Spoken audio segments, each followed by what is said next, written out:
रुख कर रहे हैं चंडीगढ़ का। इंडियन नेशनल लोकदल की ओर से प्रेस कॉन्फ्रेंस हो रही है। फैसला करेंगे। इस दौरान बीच में नगर पालिका के चुनाव का इशू था और था कई और बहुत सारे चोई साहब वाला इशू था, तो मुझे कहीं ना कहीं व्यस्त रहना पड़ा। अभी हमने आपस में बैठ करके एक फैसला लिया है। जो बात मैंने आप लोगों से पूछी थी, मैं इन परिस्थितियों में मुझे क्या फैसला लेना चाहिए, इसके लिए पार्टी के सीनियर साथी बताएं। मैंने ये सारा इन पे छोड़ दिया था। मेरे सामने एक बड़ी कठिनाई है। एक तरफ तो कांग्रेस है, जिस कांग्रेस ने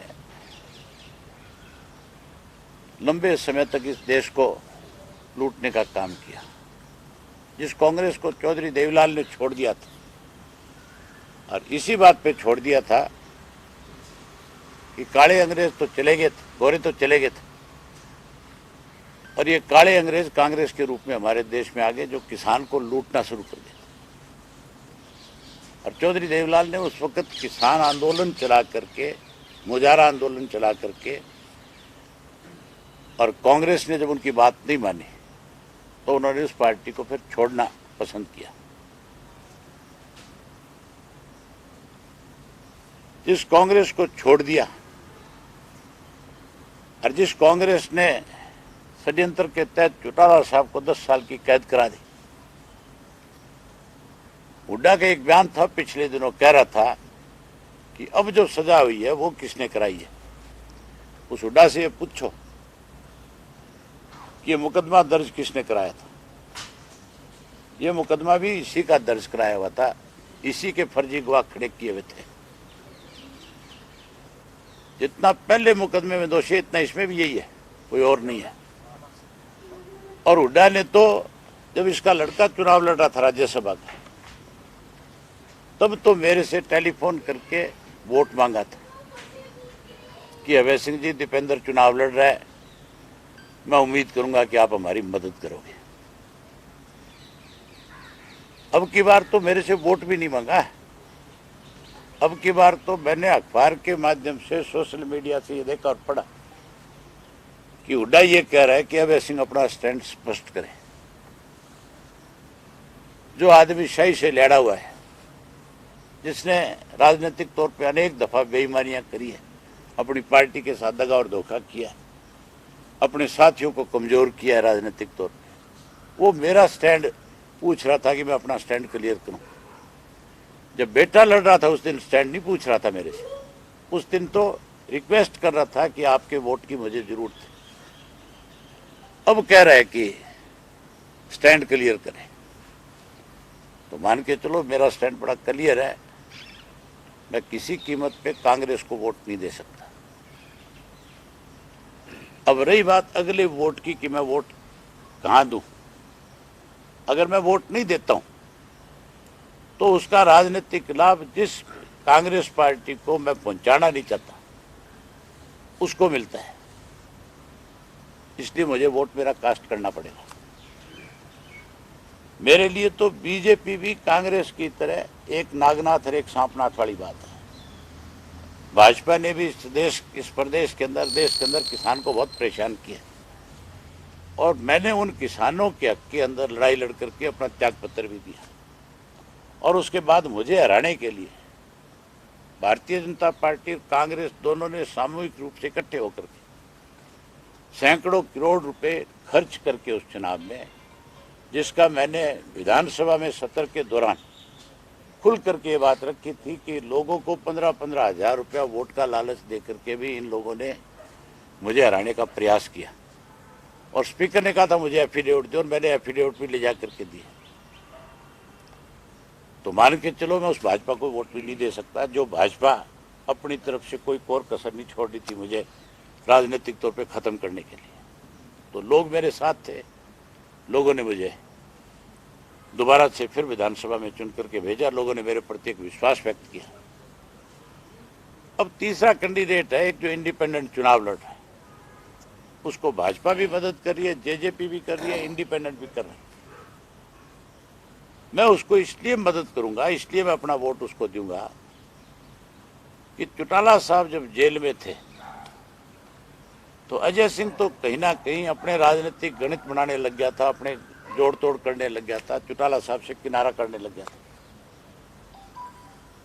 उन वक्त में चौटाला साहब को अगर किसी ने सबसे ज्यादा उस जेल के अंदर अपनी एक जिम्मेवारी निभाई उनके साथ, तो मनु शर्मा ने निभाई थी।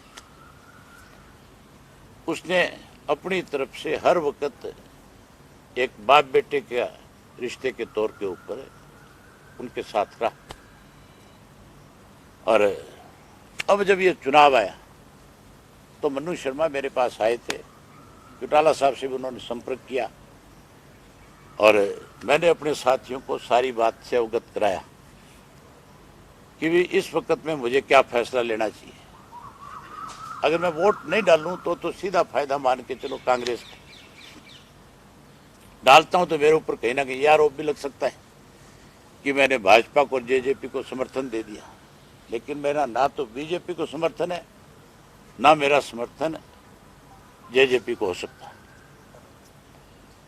मैंने तो इस नाते अपना वोट जो है कार्तिक को दूंगा कि मेरे फादर की जेल के अंदर 5 वर्ष तक उनके सामने उस उम्र में कोई दिक्कत ना आए। जो सेवा उन्होंने करी, जो हमारे ऊपर एक एहसान किया, मैं आज वो एहसान उतार रहा हूं। इसलिए मैं अपना वोट कार्तिक को दूंगा। मेरा फैसला बिल्कुल स्पष्ट है, साफ है। मेरा वोट जो है इंडिपेंडेंट को जाएगा। चुनाव जीते हारे, जब कोई चुनाव होता है, चुनाव लड़ता है, तो मान के चलो कोई एक जीतता है, कोई एक हारता है। जीतता एक ही, हारते अनेक है।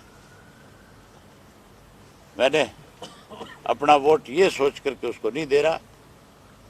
मेरे वोट से अगर वो मान लो कल को अगर मैं ना दूं वो हारे, तब तो मैं दोषी हो जाऊं। मैं उसको इसलिए वोट कास्ट करूंगा जो मैंने आपके सामने अपनी बताई है, स्पष्ट किया है।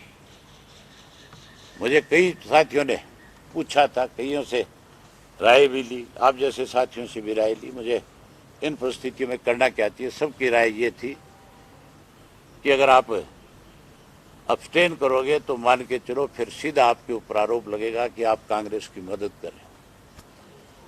मैं उस कांग्रेस की मदद नहीं कर सकता जिस कांग्रेस ने षड्यंत्र के तहत चौटाला साहब को 10 साल की कैद कराई।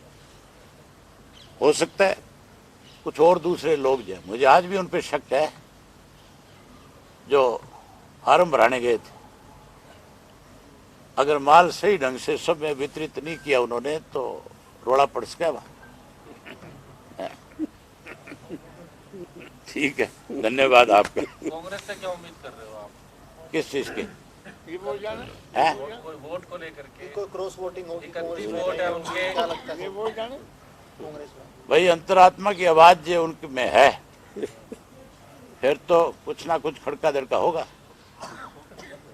सर कुलदीप बिश्नोई सर राहुल गांधी नहीं मिल रहे हैं सर, आपको लगता है कि वो अपनी नाराजगी कल वोट के तौर पर दिखा सकते हैं? उसने तो बहुत पहले अपनी बात स्पष्ट कर दी। आदमी को कहते हैं समझदार को इशारा काफी है। जिस आदमी ने साफ तौर पे ये कह दिया कि अंतरात्मा की आवाज के ऊपर वोट करूंगा, और हुड्डा ने एकदम से ये कह दिया लपक करके उसी बात को कि फिर अगर अंतरात्मा नहीं मान रही है तो फिर पार्टी में नहीं रहना चाहिए, तो इसका क्या मायना निकालोगे आप? किरण चौधरी भी नहीं पहुंची थी सर रायपुर वहाँ पर रिजॉर्ट पे।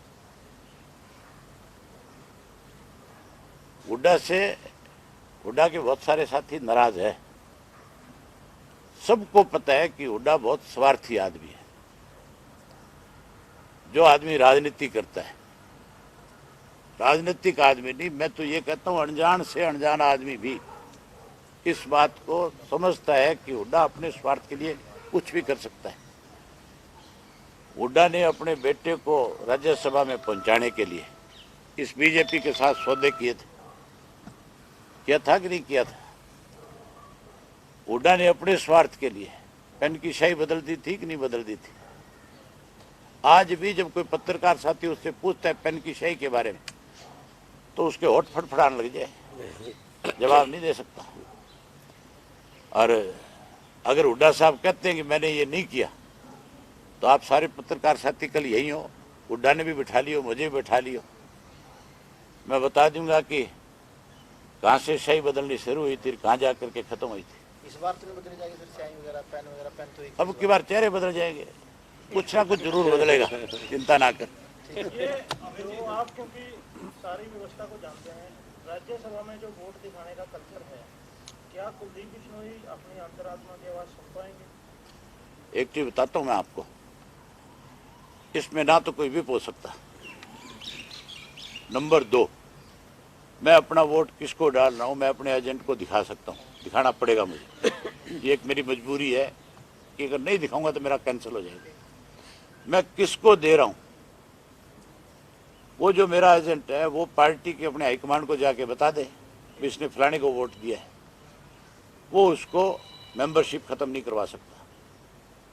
उससे वो अपनी पार्टी से निकाल तो सकता है लेकिन उसकी मेंबरशिप को कोई चैलेंज नहीं है। लेकिन फ्यूचर तो उसका चैलेंज में आ जाएगा, क्योंकि आपको लगता है कि कुलदीप के अगर दूसरी पार्टी को वोट देता तो आगे कांग्रेस। अच्छा, कुलदीप को और कितना जलालत में लेकर जाओगे आप, ये तो बता दो। हम नहीं लेके जा रहे कहीं जी, हम तो नहीं, आप ही ले जा रहे हो, आप ही कर रहे हो और इससे ज्यादा क्या कराओगे उसके बीच?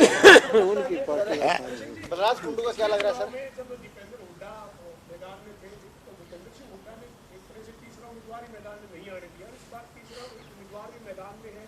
भूपेंद्र हुड्डा को ऐसी मशक्कत करनी पड़ी, एक हफ्ते से तमाम विधायकों को यहाँ से 36 में ड्राइव फ्रूट लेकर बैठे हैं। आज रात को भी उनको यहाँ लेकर आने की तैयारी थी, दिल्ली रोक लिया है, वोल्वो से सीधा विधानसभा लेकर आएंगे। ऐसे हालात क्यों पैदा हो गए भूपेंद्र सिंह हुड्डा को? इस बार ऐसी कोई आपका पहले आरोप था कि पिछली बार 60 की, इसलिए भूपेंद्र के सामने तीसरा प्रत्याशी नहीं आया।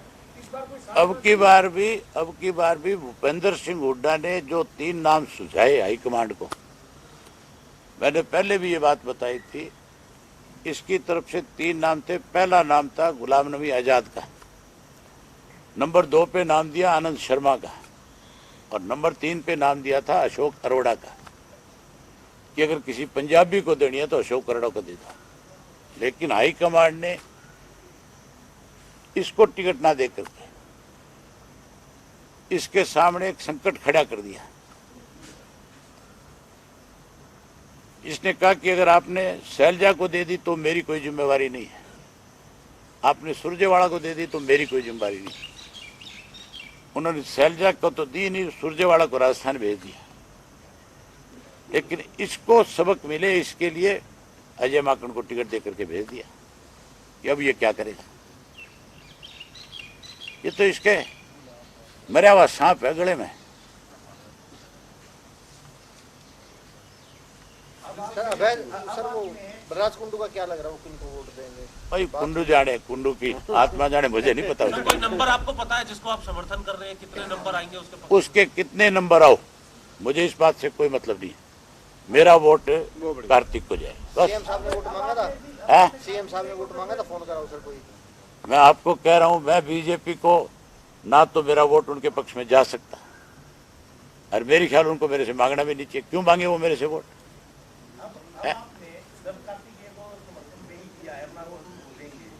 अभय सिंह उन एमएलए में थोड़ा ही है जिसको कोई भी जाके कहे तेरा वोट दे दे। ये बात तो तुम जानते हो कि नहीं जानते?